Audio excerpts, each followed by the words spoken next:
আপনার কি জানি বলে ওই বেগুনির একটু প্রয়োজন ছিল।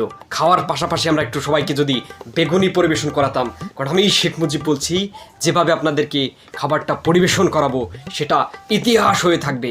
কারণ রক্ত যখন দিয়েছি, রক্ত আরও দেব, পাশাপাশি আপনাদেরকে সেই ধরনের ভালো খাবার অবশ্যই পরিবেশন করানো হবে। মিষ্টি কুমড়া দিয়েও খুব ভালো বেগুনি বানানো যায়, সেভাবে আমরা করি, সেভাবে আমাদের পরিবেশনে তো সব কিছুই দেওয়া হলো, সর্বশেষ মাংস দিয়ে কিন্তু পরিবেশনটি নামানো হবে। তা মাংসর পরিবর্তে কি কিছু দেওয়া যায়? অনেকেই কিন্তু মাংস খেতে চায় না, মাংসের পরিবর্তে এখন কাঁঠাল। হাই হাই, মাংস ছাড়াও রান্না করা যায়? এ তো এই আমার মেয়ের কাছ থেকে শিখলাম।